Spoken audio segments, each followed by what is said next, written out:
To Her Excellency, the Honorable President of India, Srimati Draupadi Murmu, Rashtrapati Bhavan, New Delhi, to His Excellency, the Governor of Nagaland.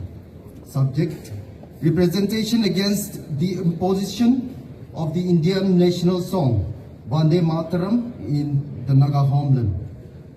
Your Excellency, we the undersigned, on behalf of the collective conscience, identity and sentiments of the Naga people, respectfully submit this memorandum, expressing our strongest opposition to the recent directive issued by the Ministry of Home Affairs mandating the playing or singing of the Indian national song Vande Mataram during official functions and directing its compulsory observance within educational institutions.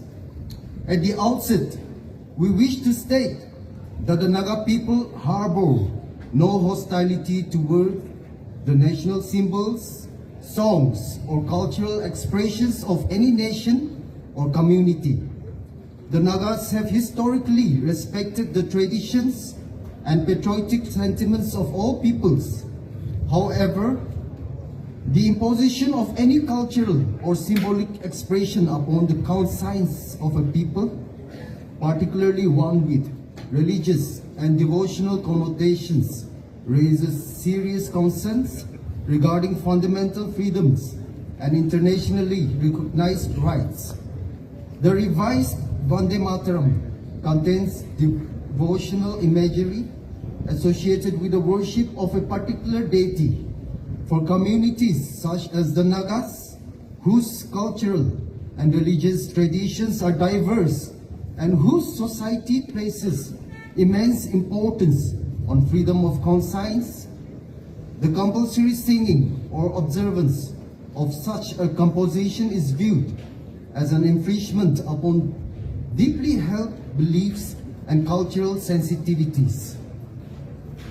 The Naga homeland has historically been a land of peaceful coexistence where individuals of different religions, cultures, and backgrounds live with mutual respect across Naga areas. Temples, mosques, churches, and other places of worship function freely and peacefully under the hospitality of the Naga people. This environment of harmony has been sustained not through coercion, but through voluntary respect for diversity. However, the directive that educational institutions begin the day's work with the collective singing of Vande Mataram, coupled with instructions to popularize the national song under coercion, is deeply troubling. Educational institutions must remain spaces for intellectual freedom, cultural sensitivity, and the nurturing of democratic values, not platforms for enforcing symbolic compliance or ideological uniformity. Your Excellency, beyond the democratic framework of India, we respectfully submit that the present directives raises concerns under several international conventions and legal instruments to which India is a signatory or participant. Article 18 of the Universal Declaration of Human Rights clearly affirms the right of every individual to freedom of thought, conscience, and religion. This includes the freedom to manifest one's belief, or to refrain from practices that violate that belief. Similarly, Article 18 of the International Covenant on Civil and Political Rights, to which India is a state party, reaffirms that no person shall be subject to coercion that would impair his or her freedom to have or adopt a religion or belief of choice. Furthermore, Article 27 of the same Covenant explicitly guarantees that ethnic, religious, and linguistic minorities shall not be denied the right to enjoy their own culture or to practice their own religion. Any directive that compels communities to participate in symbolic or devotional expressions inconsistent with their beliefs may be interpreted as inconsistent with this international obligation. In addition, the United Nations Declaration on the Rights of Indigenous Peoples recognizes the rights of indigenous peoples to maintain and strengthen their distinct cultural institutions, traditions, and beliefs without external imposition or assimilationist pressure. The Naga people are recognized as an indigenous community with a distinct historical identity, political consciousness, and cultural heritage. This imposition of symbolic practices without consultation risks undermining these internationally recognized protections. Moreover, the principles contained in the International Convention on the Elimination of All Forms of Racial Discrimination emphasize the obligation of states to respect cultural diversity and ensure that policies do not disproportionately affect the cultural or religious identity of particular communities. Your Excellency, the Naga people possess a distinct historical and political identity shaped by decades of history, dialogue, and negotiations.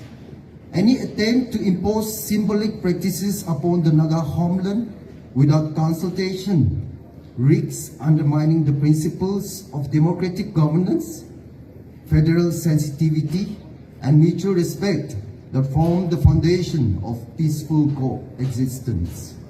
The Naga Students Federation, along with thousands of concerned citizens, students, churches, and civil society organizations, has therefore organized a peaceful public rally to collectively express the concerns and sentiments of the Naga people regarding this directive. This peaceful democratic expression does not arise from hostility toward any nation or people.